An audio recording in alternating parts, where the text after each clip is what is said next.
Hello, and welcome to the MP Materials Q1 2026 earnings call. We ask that you please hold all questions until the completion of the formal remarks, at which time you'll be given instructions for the question and answer session. Also, as a reminder, this conference is being recorded. If you have any objections, please disconnect at this time. With that, I would like to turn the call over to Martin Sheehan, Head of Investor Relations. Mr. Sheehan, you may begin. Thank you, operator, and good afternoon, everyone. Welcome to the MP Materials first quarter 2026 earnings conference call. With me today from MP Materials are Jim Litinsky, Founder, Chairman, and Chief Executive Officer, Michael Rosenthal, Founder and Chief Operating Officer, and Ryan Corbett, Chief Financial Officer. As a reminder, today's discussion will contain forward-looking statements relating to future events and expectations that are subject to various assumptions and caveats. Factors that may cause the company's actual results to differ materially from these statements are included in today's presentation, earnings release, and in our SEC filings. In addition, we have included some non-GAAP financial measures in this presentation. Reconciliations to the most directly comparable GAAP financial measures can be found in today's earnings release and the appendix to today's presentation. Any reference in our discussion to EBITDA means adjusted EBITDA, and tons means metric tons. Finally, the earnings release and the slide presentation are available on our website. With that, I'll turn the call over to Jim. Jim? Thank you, Martin, and thank you all for joining us today. Building on a very strong 2025, we carried that momentum into 2026, delivering solid operational and financial performance across our platform in the quarter. We continue to scale and execute with discipline.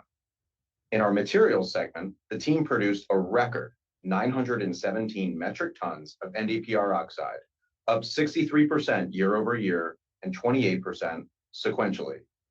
We also began initial shipments to our newest U.S. customer, referenced last quarter, driving total NdPr oxide sales of 1,006 metric tons, more than double prior year levels and 79% higher than Q4.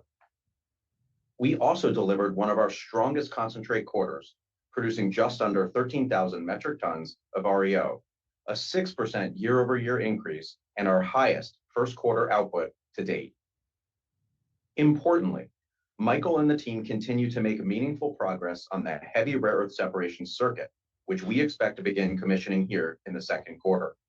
In parallel, we meaningfully advanced the engineering design of the recycling circuit underpinning our agreement with Apple, another critical step in building a differentiated closed-loop supply chain. Michael will provide additional details on these and other projects shortly. Strong sales volumes, improved market pricing, and the PPA agreement combined to generate $114.5 million of material segment revenue and PPA income, approximately double last year's first quarter, and generated $36.7 million of segment adjusted EBITDA in the quarter. Turning to our magnetics division, we continue to make steady progress commissioning our commercial production equipment. Magnetic performance is meeting customer specifications, and we remain focused on ramping the core processes with precision. Building on that foundation, we are advancing through customer validation ahead of full production. In parallel, we recently broke ground on 10X, and we are advancing every aspect of the project with urgency. Drawing on the hard-earned lessons from constructing, commissioning, and production at Independence, we are confident that we can move faster and execute better as we scale this platform. With proven partners and full Department of War support, we expect construction activities to accelerate throughout the year and will provide updates as we progress. On the financial side, as we noted last quarter, we received a $32 million Apple prepayment in February, bringing total Apple prepayments to $72 million. Alongside that, magnetic precursor production at Independence drove $21.1 million of magnetic segment revenue and $9.6 million of segment adjusted EBITDA in the quarter. Overall, we are off to a strong start in what we expect to be a consequential year. With policy tailwinds and continued urgency around onshoring and supply chain security, we are advancing our platform with momentum, executing with discipline, and delivering durable financial performance. With that, I'll turn it over to Ryan to provide a brief overview of the quarter's financial and operating metrics. Ryan? Thanks, Jim. At the consolidated level, the company generated $132.9 million of revenue and PPA income, representing a 28% sequential increase from the fourth quarter, along with $36.6 million of adjusted EBITDA. These results were driven by the record NdPr oxide sales volumes, higher market prices, and PPA income. These factors also drove adjusted diluted EPS to 3 cents per share, compared to a loss of 12 cents per share in the first quarter of last year. On a sequential basis, adjusted EBITDA declined modestly, primarily reflecting the composition of PPA income in the prior quarter. As of March 31st, we had approximately 815 tons of NdPr oxide and metal on hand, in transit, at toll processors, or waiting for shipment. Regarding pricing, most contracts continue to price on approximately a 1-quarter lag to prevailing NdPr market prices, with shipment timing driving some puts and takes. Based on our current view of sales mix and timing, we expect second quarter realized pricing to be in the low to mid 90s per kilogram, with the PPA agreement mostly offsetting any difference between our realized price and the $110 per kilogram floor. As concentrate production available for stockpiling continues to decline with the ongoing ramp-up of our midstream operations, and with NdPr market prices remaining close to or above the $110 per kilogram floor, we do not expect to generate a material amount of PPA income from stockpiled concentrate in the coming quarters. Turning to magnetics, as Jim noted, the segment delivered another solid quarter of revenue and EBITDA performance. This leaves approximately $62 million of prepaid revenue to be earned for magnetic precursor products over the next 4 quarters on a modestly declining basis quarter to quarter. Once this prepayment is fully recognized, we would no longer expect to produce such products for external sale, and instead will dedicate metal production capacity towards our needs for the manufacture and delivery of finished magnets. We continue to expect initial magnet revenue in the second half of 2026, beginning with modest deliveries as capacity ramps over the following several quarters. While financials quarter to quarter will be impacted by the eventual roll-off of precursor product deliveries, the early scaling of magnet production, timing of certain product testing milestones at our customer, as well as investments in our team and product development capabilities in the short term, we are setting the stage for scaled manufacturing for and strong financial performance from our marquee contracts with GM, Apple, and the Department of War. We remain very pleased with the progress from the team and the significant strategic and financial opportunity in magnetics, where our scaled vertical platform meaningfully sets us apart.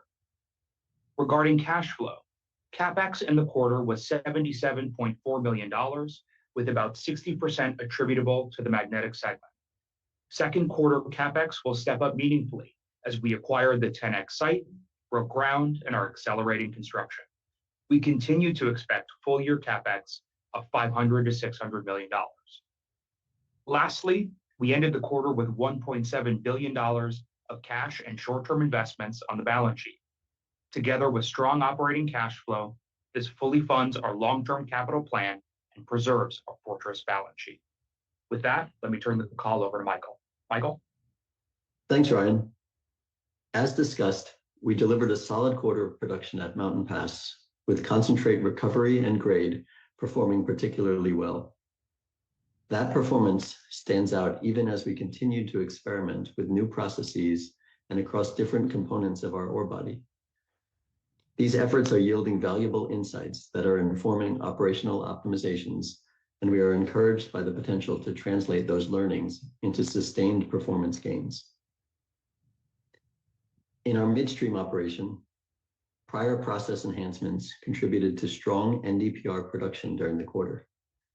Importantly, we see meaningful opportunity for improvement across roasting and leaching and product finishing circuits. Over time, we expect these initiatives to increase production volumes and reduce costs.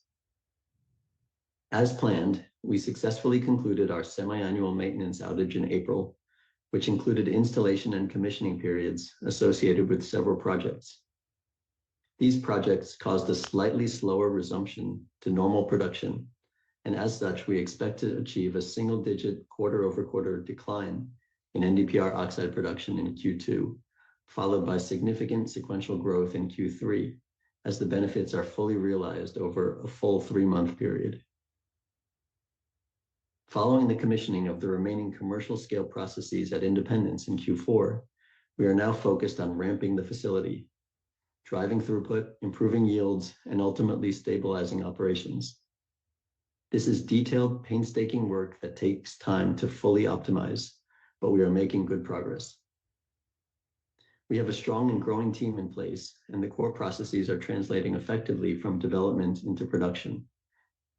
The magnetic performance of our commercial magnets is meeting customer specifications, confirming that the system is operating as intended at scale. In parallel with the commercial ramp, our product development efforts are advancing. This includes new magnet grades and specifications with improved underlying chemistry, including materially reduced heavy rare earth content. This work is aligned with customer programs, including Apple and the Department of War.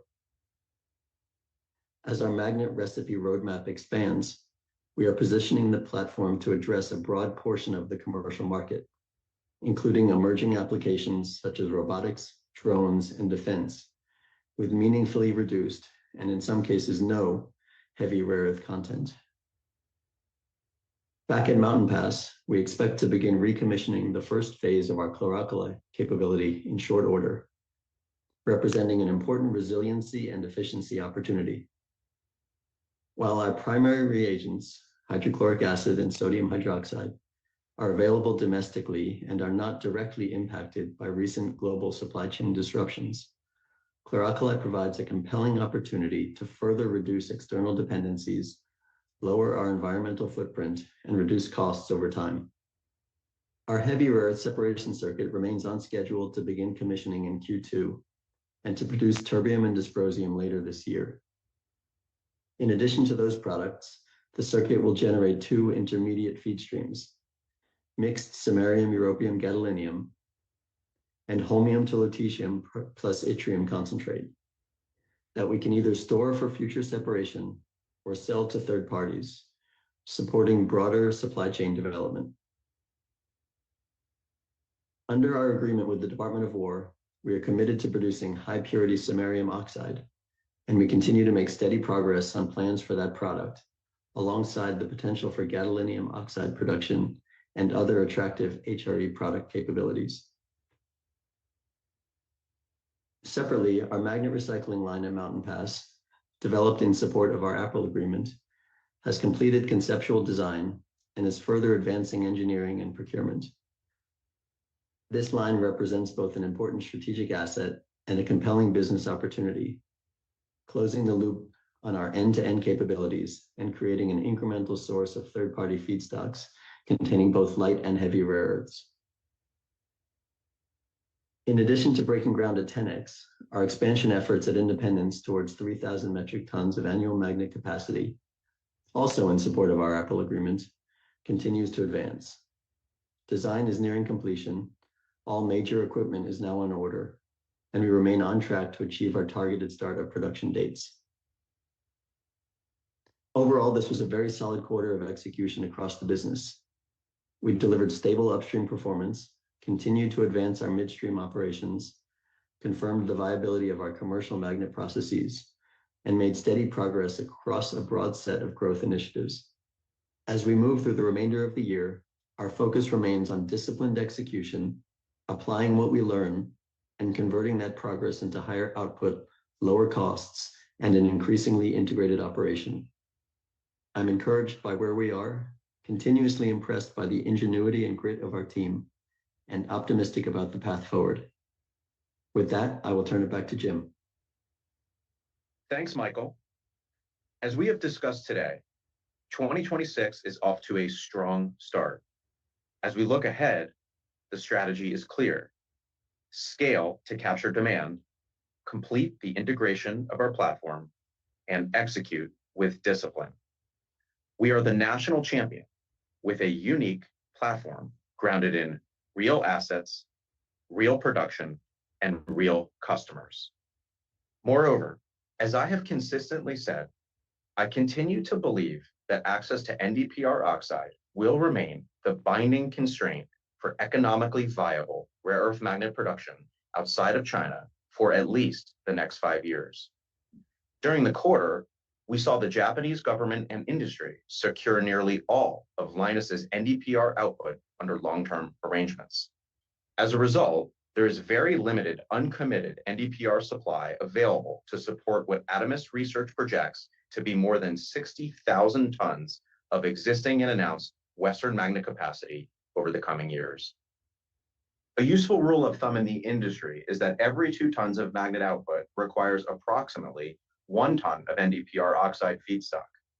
Put differently, bringing online a 10,000-ton magnet facility ultimately requires upstream mining and refining capacity on a scale comparable to Mountain Pass, an industrial capability that would likely require over 5 years and substantial capital to replicate, even assuming such a resource were identified today.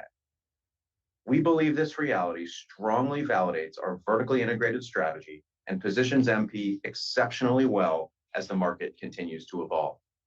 Importantly, we are doing so with substantial contracted visibility across the platform, including our partnerships with GM, Apple, and the Department of War. These agreements provide durable, long-term growth and cash flow with meaningful upside as we continue to scale. We are confident in the path ahead and grateful to our team and partners for their continued support. With that, operator, please open the line for Q&A. Thank you. At this time, if you'd like to ask a question, please click on the raised hand button, which can be found on the black bar at the bottom of your screen. When it is your turn, you'll receive a message on your screen from the host allowing you to talk, and then you'll hear your name called. Please accept, unmute your audio and ask your question. We'll wait 1 moment to allow the queue to form. We'll take our first question from George Giannarakis with Canaccord Genuity. Please unmute your line and ask your question. Hi, everyone. Can you hear me? Yes. Hey, George. Hey, thank you for taking my questions. Jim, you just sort of addressed this, and I'm sure you've noticed, but there's now a lot of momentum outside of MP to build a Western magnetic set of champions. And you've been on the journey for some time. And as you move towards your 10,000-ton target, how would you characterize the knowledge or operational moat you've built through stages 1 and 3? And specifically, if you're a greenfield competitor today, what are the primary set of barriers to catching up? Sure. Well, thanks, George. And yeah, I mean, as you said, there's a lot out there. I think capital formation is generally helpful. We want to see more in this supply chain. So it's good to see a lot of projects out there. Obviously, with respect to heavies, for example, it's great to see capital formation on that because, from a heavy standpoint, we are focused on a pretty diversified feedstock supply chain. We're not necessarily as interested in upstream project ownership. So we want to see a lot of capital formation out there. We think that having our existing refinery is really a significant advantage, at least for the foreseeable future, 5+ years, because any of the projects that we see around the world, ultimately, if it's non-Chinese supply chain, it's ultimately going to come into, or very likely come into, our refinery. And so we don't necessarily need to be involved in those projects to grow our business, but we can certainly benefit from them. And what I would say, I think what, I guess, these projects are really hard, having done this for a decade now. I think that there's a tendency out there to look at projects and say, P times Q equals this. And so that's the cash flow of the project. And the reality is that these typically take a long time to bring online. They're very often more expensive than you think. It takes several years to ramp. You don't just build a facility and turn it on.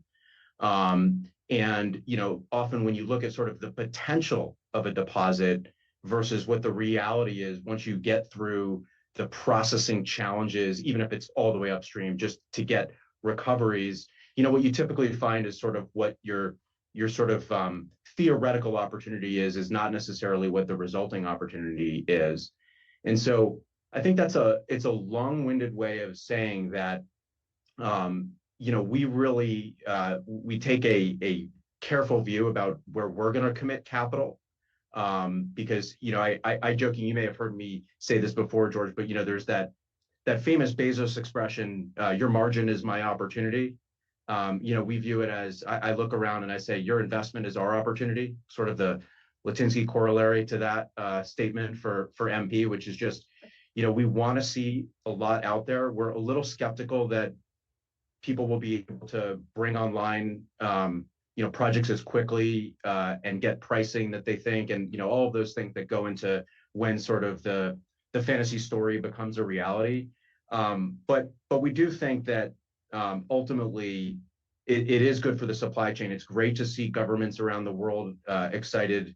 It's great to see capital formation, and I think ultimately it's going to be really beneficial to us because we have the great position of, we control our fate here from the standpoint of we continue to execute.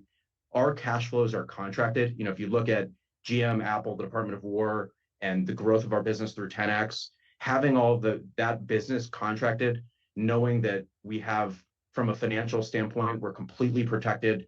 And then lastly, and sorry for the long-winded answer, but it's such an excellent question, just given everything we see out there. But I do want to reiterate, George, the comments I made on the in the prepared remarks about NdPr oxide being the binding constraint.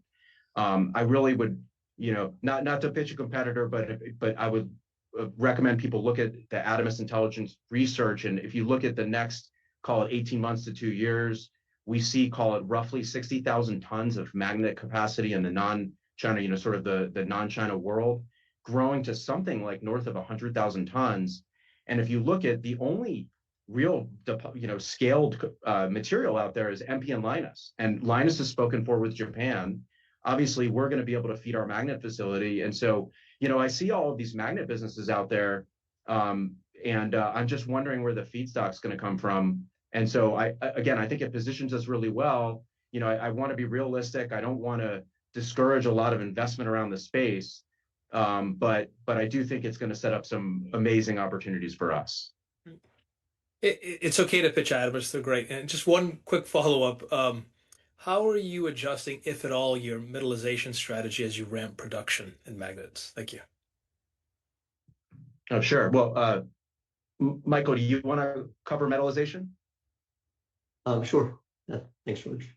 Our view is to have a hybrid approach where we continue to operate and expand our capability at Independence. We will have capability at 10x. And we're talking to domestic and international partners on further metallization. We currently utilize certain toll processors, and we expect to continue to use that while we look at other low cost metallization options around the world. Thanks. Next question. Our next question comes from Brian Lee with Goldman Sachs. Please go ahead and ask your question. Hey guys, how's it going? Thanks for taking my questions. I guess first question I had was just around the materials segment, EBITDA margins. They were pretty healthy here, maybe ahead of expectations. Would you say that's fair? And is that related to better price, or are you seeing anything on the cost side as well? Maybe if you can walk us through some of the puts and takes, and then also how to think about EBITDA margins off these levels going forward as as volumes ramp. Yeah. Hey, Brian, it's Ryan. Thanks for the question. I think as we look at the performance in the material segment, certainly we were pleased with Michael and his team's ability to continue to ramp production ahead of expectations there. So, I think that's great. We also had a very successful sales quarter. As we've talked about in the past, there are always quarterly puts and takes on shipment timing as it relates to sales recognized ultimately in that 3-month period. But certainly with the exciting new partner we announced last quarter, we were able to start deliveries into that contract as well, and so that drove some incremental strength in sales volumes. I think that we continue to see a clear path to us pulling costs out of that business. We see no material change to the trajectory that we've laid out as we get ultimately to run rate volumes and stably operating at run rate volumes. And so, we still continue to march towards that. We have work to do there, but I think that the path is quite clear. So I don't expect that there's really anything in this quarter that caught us materially by surprise. I think we're really just heads down in execution mode, continuing to move towards our ultimate targeted throughput and targeted cost structure. Okay, great, helpful. Appreciate that. And then maybe just bigger picture. A lot of good operational milestones here and discussion. But on the customer development side, I know last quarter you had announced a new customer. I know it's not reasonable to assume a new customer every quarter, but can you speak to kind of where the engagement activity levels are, and then kind of how you're looking to secure more offtakes, and maybe what types of customers you're most engaged with here? Thank you. Sure, Brian. I mean, the engagement it's very high, and it has been pretty extraordinary, and it remains as such. I think we're having a lot of great conversations.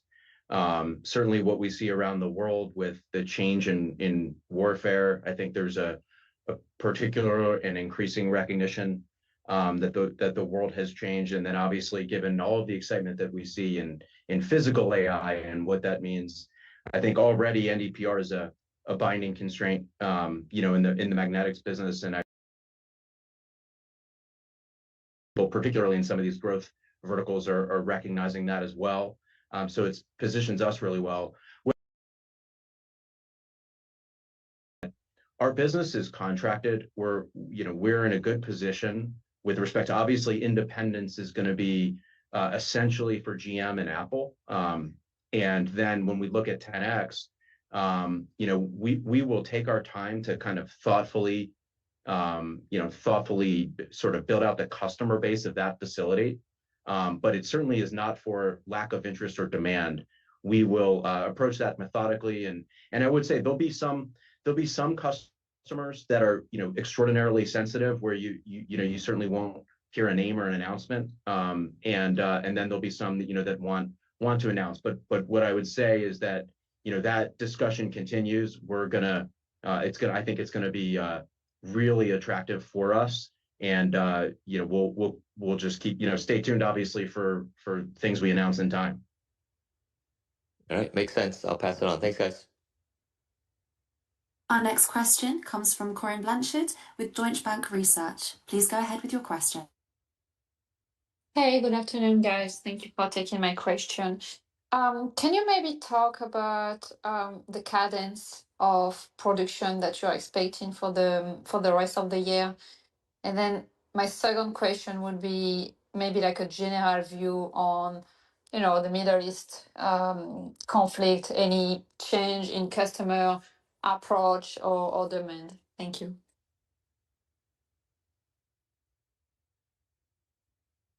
Michael, why don't you go ahead and take the first part, and then I'll do the second part. Okay, great, thanks. As I mentioned in my prepared remarks, we expect production of NdPr in the second quarter to be down slightly quarter over quarter. We do expect for the third quarter to show a material improvement again. And then I expect continued progress towards reaching our 500 ton per month run rate by the end of this year. So no real change to what we previously discussed. And then, Corinne, on your second part on the Middle East, sort of just expanding on that, touching on it again, it started over the past few years as we saw what happened in Ukraine and the developments around essentially physical AI, right? The use of drone and robotic warfare. And then I would say that the events in the Middle East have certainly just sort of accelerated and magnified, I guess, pun intended, the perspective around drones and robotics being the future of warfare. So what I would say is, I think that the importance of this supply chain was sort of already widely known. So sort of like, is infinity times two still infinity kind of thing? Like I don't think we necessarily needed those events to remind people of the status quo and sort of the rare earth magnetics for now, as a national security industry needed to change. But there's no question that it is just a further recognition and maybe even pulling that timetable and the scale of that demand forward. I think that it's very likely that the future of warfare will be around millions, if eventually not billions, of robots and drones working in cohesion, and obviously that is that is just a huge demand accelerant for rare earth magnetics. Thank you. As a reminder, if you would like to ask a question, please click on the raise hand button, which can be found on the black bar at the bottom of your screen. We'll take our next question from Lawson Winder with Bank of America Securities. Please go ahead with your question.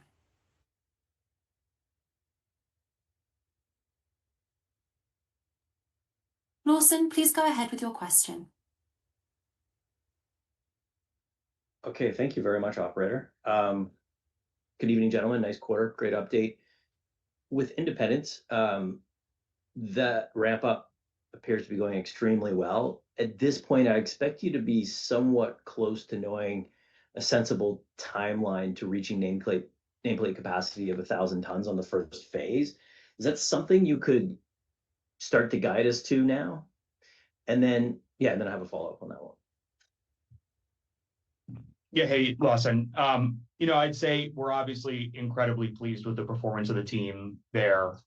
There is plenty ahead of us, though.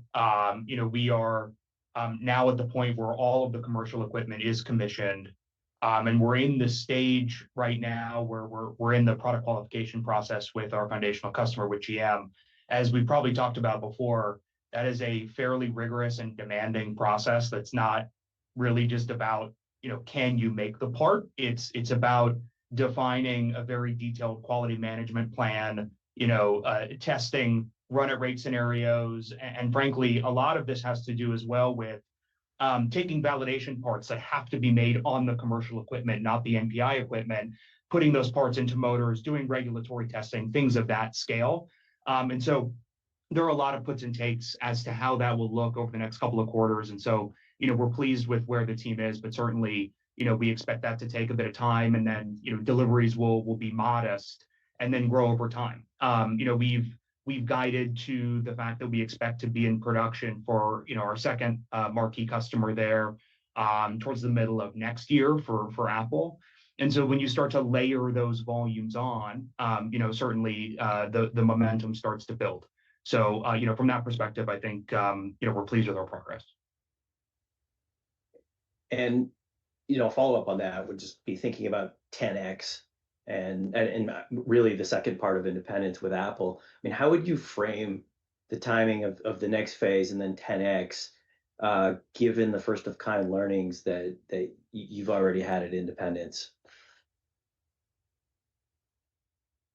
Yeah, look, I think certainly we have learned a lot of lessons, from building this business from scratch, right? I mean, our first magnetics employee was in 2021.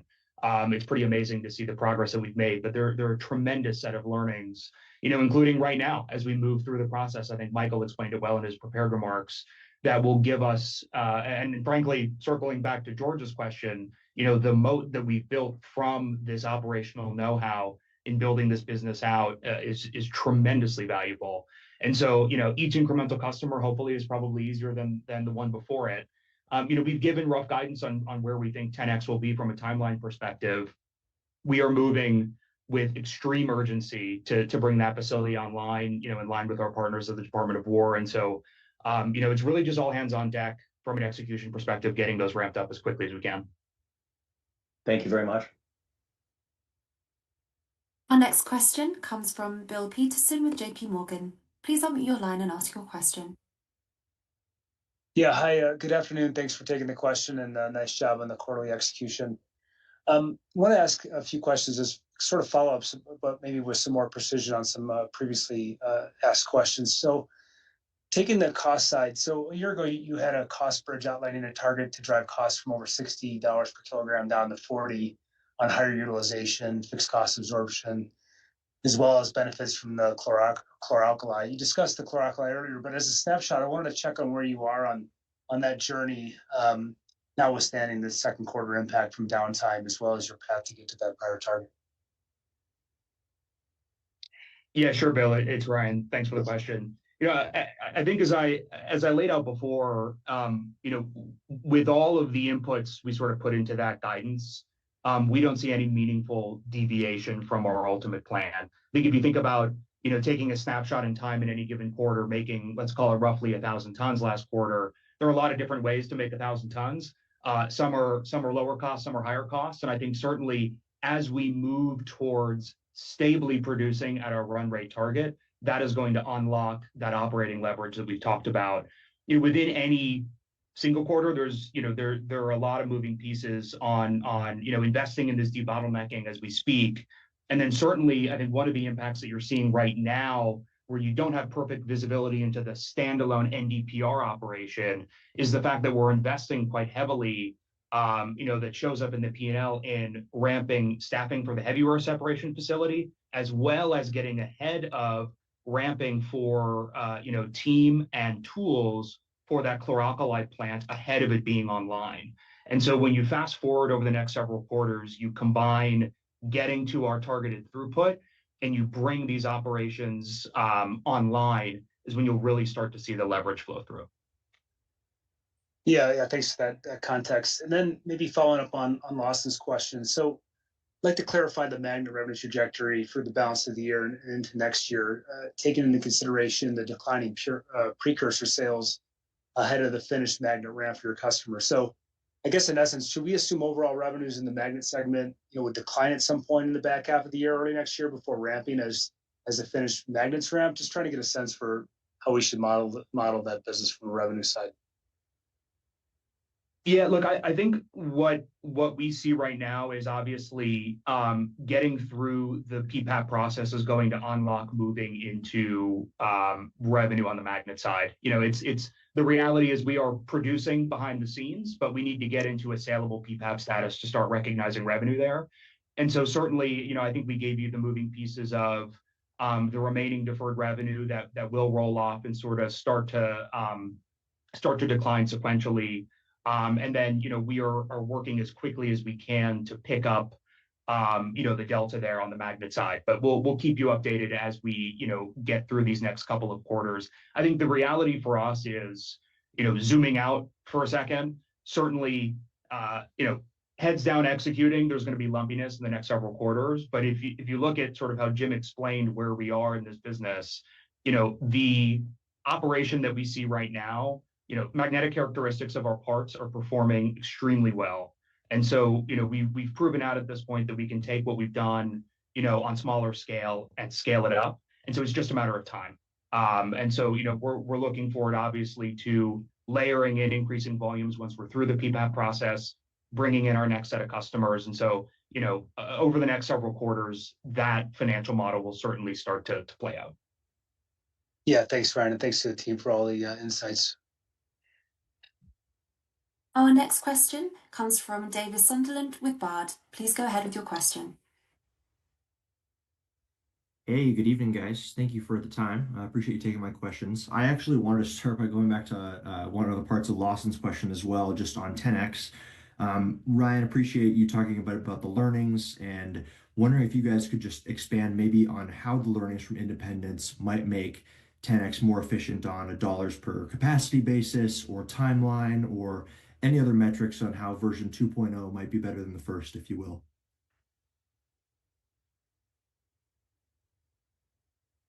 Sure, Michael, why don't you go ahead and take that one? Sure. Well, certainly we've learned a huge amount over the last couple of years in designing, building, and then ramping new facilities. So there's a lot of engineering that can be, to some extent, copy and paste. We don't need to reestablish certain vendor relationships. We've leveraged the existing knowledge. So the design process will be a lot faster and less prone to mistake, change order, rework, etc. So we're, certainly the pace of engineering, design, construction will be a lot faster than expected. We also think the ramp of independence over, starting last year and through this year and beyond will give us tremendous insight into our process, producing great magnets, driving costs down. So that will be applied from day one into operation of 10X. And the fact that our teams will be able to travel between the two different sites will enable us to leverage that knowledge without having to rebuild it all. So we certainly expect 10X to be significantly smoother in terms of startup than we will look back on for independence. But of course, the scale that we're doing, additional product complexity, there'll be no doubt its share of challenges as well. And just hey Davis, this is Jim. Just adding on to what Michael said, there's one point he hit that I think is really important when he mentioned about equipment vendors and how we think about our magnet business. If you go back to when we went public, about 5 years ago, and we started the magnet business from scratch, there were really a handful of things that I was focused on, in building that business. Obviously, number one is hire a great team, right? We hired a great leader, and then we started building out a great team there. Number two on that list was developing a non-China equipment sourcing strategy. At the time, even though the world was in a very different state, we thought it would be sort of very odd and hard to argue that it made sense for non-China supply chain for rare earth magnetics, but then be wholly reliant on Chinese equipment, right? And so we started, and this probably was, certainly expensive and painful to us, over the years, but we really built that facility from day one with the thought in mind that we needed to truly restore this supply chain all the way through the equipment. And then, the last thing that I think we're compounding on is that the last piece of that, sort of great team, adding to that team equipment, but is sort of mapping and understanding the IP landscape, and specifically within their a grain boundary diffusion strategy. Certainly the Chinese magnetics makers are outstanding at pushing the boundary. I guess, again, another pun intended. But sort of Chinese and Japanese industry are very effective about advancing the IP and making the best magnets for the buck, so to speak. And so we were very focused on that from the beginning. And I think we've now taken the MP team to the cutting edge. And as you may have heard me say, I believe over the next few years, we will ultimately leap ahead from an IP standpoint. One of the goals that I've set for the team with 10X is that I believe that by when that facility comes online, MP will be, from an IP standpoint, we will leap ahead and be the best magnet maker in the world. Obviously, we're going to learn a lot of painful lessons as we ramp that facility and as we grow our business. But we're already thinking about all of those things to make sure that we're leaping ahead technologically. It's not just about sort of building a giant box and putting equipment in it. Super helpful. Thank you both. And maybe just one more, maybe a boring housekeeping question, but probably for you, Ryan. I just wonder if you could talk at all about contract adjusters or any other inflation protection mechanisms you guys might have to, I guess, mitigate the impact of increased shipping and logistics cost, or maybe this will manifest in a longer than typical sales leg, or any other considerations there. And thank you guys very much. Sure. Yeah. As it relates to the material segment, at least, the shipping and logistics component, at least from sort of a cost of fulfillment perspective, is extremely minimal relative to the cost of the product. And so, even with sort of inflation out there, in logistics costs, I don't expect that to be a material driver of the business. As it relates to the cost structure and materials, certainly, we've heard other producers, particularly those that are reliant on sulfuric for their process, talk about challenges and cost challenges there. I think we're fortunate that, as Michael mentioned, those are not the materials that we use in our process. And so, of course, we're not immune from sort of general inflation. Gasoline and diesel certainly are used in our mining fleet, but that is a very small proportion of the cost structure. And so, overall there, we feel pretty good. And then magnetics is sort of a bit of a different beast in terms of the way we've set up the contracting. I would say that without getting into details of individual contracts, we have always been thoughtful about protecting ourselves from raw material price increases wherever they come from, any type of raw materials. And so we feel quite good about how we've contracted around that.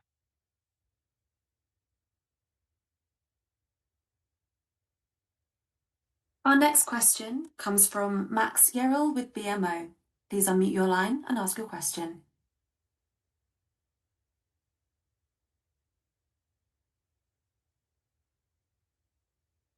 We'll take the next question from Sam Brandis with Wedbush Securities. Please unmute your line and ask your question.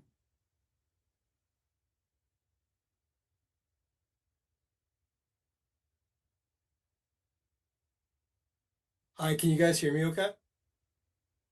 Yes. Hey, Sam. Hey, Jim, with your kind of framing as NdPr oxide as the binding constraint for non-China magnet production over the next 5+ years, it's definitely compelling with 6,000 tons announced, scaling towards 100,000 plus limited feedstock. With independence essentially spoken for between GM and Apple, as you guys mentioned, and 10X building out, how are you thinking about the right balance between locking in additional long-dated offtake agreements and also preserving optionality to capture pricing and margin as the supply and demand balance? Sure. Yeah. And by the way, Sam, it's 60,000 over sort of the next, call it 18 months, 60, which Okay. by the way, apply approximately 30,000 tons of NdPr demand, which so it's sort of a, already it's sort of blindingly obvious that NdPr is the binding constraint just over the next year or two. And then, that number 60 is supposed to go to over 100 over the next 5 years. Obviously, all of those won't get built. But I do scratch my head if you are building a magnet business today without a certain and dedicated feedstock, at scale, and that's demonstratable. I just don't see how you can produce a magnet. To answer your question, it's an excellent question, and I think this actually goes down to the sort of the foundation of the company when we started building this business. We were very we've said this many times, which is we view these businesses as distinct, the midstream and the downstream. Although the strategy to be vertically integrated is critical, we want to make sure that we maximize returns and that we're thoughtful, i.e., we don't rob Peter to pay Paul.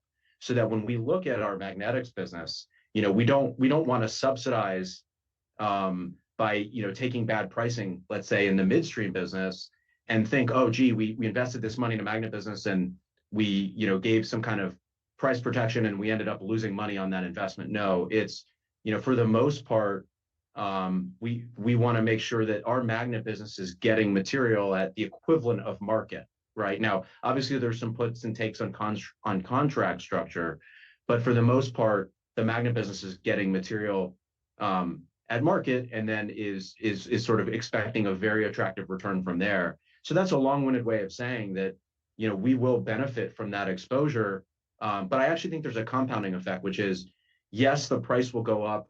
In my opinion, for NdPr, I don't think so much so for the heavies. I think actually that if you look, I know that there's some talk out there of sort of heavies, and I think again nobody knows with commodities prices, but I think versus market expectation, I wouldn't be surprised to see the heavies prices, well, specifically the magnetics heavies, DYTB, decline, not the others, just the magnetics ones, DYTB, decline quite substantially from here.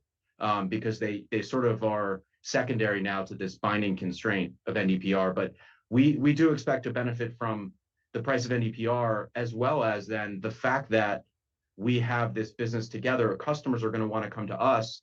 I mean, if you were out there and you wanted to buy a magnet, why would you risk supply chain? Even if you're willing to pay more and all the things to onshore, why would you go out and take an unstable supply chain situation? It's kind of the reason you're there. And so I think we can sit in front of customers, and we have. I mean, we're seeing this real time, where because we have the feedstock, we're able to contract long-term attractive business at incremental attractive margins in the magnet business, on top of getting the benefit of the price of the commodity. Great. No, that was very helpful. And to kind of follow up, so you have framed the physical AI drones, robotics, autonomous defense systems as another step change demand accelerant for the industry and for MP Materials in particular. As you talk to customers across these emerging verticals, how are you sizing incremental NdPr demand pull from physical AI relative to the more established EV and traditional defense channels? And how does that reshape how you're thinking about 10x capital allocation and the pace of expansion beyond that? It's a great question. And actually, that ties into the last question, which, sort of is another piece of why I feel like, we may really see sort of DYTB prices decline materially, is that as we look at the physical AI market, our expectation is that from a robotics standpoint, and some drones, that likely the vast majority of that are going to be, heavy free magnets. I mean, we're pushing the boundaries today. Our ability to produce magnets at the specs that are needed, with very little or no heavies is just being, the reduction that advances that we're making are pretty extraordinary. And so I think that it's a great question. It's what we think about pretty much every day in how we're going to build out 10x, because I do think that the physical AI boom is so critical from both a national security standpoint, but also just an economic opportunity. And I say this with, a big grain of salt. And so I want to just kind of say, you look at what's happening in some of the AI supply chain out there, where all of a sudden an advance happens, and then you see this cascading effect, whether it's memory or CPUs or some of these things where things are going parabolic, because all of a sudden they realize, wow, we had this technology breakthrough and we need more of X, and we don't have it. And it's so critical to downstream, sales and value, that the prices go sort of parabolic. And I do think, and again, I don't know the timing. I'm not saying it's next week or next month, but I do think that at some point, as humanoid robotics in particular becomes, a reality, if we believe what, sort of the great technologists are saying, rare earth magnetics are the key item, right? Along with obviously chips and the ability to figure out how to make and manufacture the product. But I do think that there'll be sort of that, psychological revisiting of the importance of our product. And we really want to position the business, along with some of the other customer areas. But we are very focused on that vertical for when that day comes. Thank you very much. That was extremely helpful. Our last question comes from Carlos de Alba with Morgan Stanley. Please go ahead and ask your question. Yeah, thank you very much. Can you hear me? Yes. Hey, Carlos. Great. Hey, thanks, Jimmy. So just, Jim, sorry, just one question. On given the discrepancy between supply and demand that you just alluded to, a very strong outlook for NdPr, have you assessed what the incentive price would be for NdPr capacity or supply to possibly respond to the demand that we see ahead of us? Yeah, I mean, it's a great question. I think about, obviously we think about it, we've talked about it over the years. I think that, as I've said, that having lived this for a decade now, getting these things online is, once you've identified an ore body, again, and have worked through the challenges of sort of what you can really get out of it. And you've figured out the refining piece, and whether you're selling it to a refiner or you're let's say you're building a mine and refinery, there's a big time component, right? It's not just, building a big refinery takes a lot of capital, and then ramping it, you don't just kind of hit a button and turn it on, right? There's typically, multi-year period to bring it on. I think that,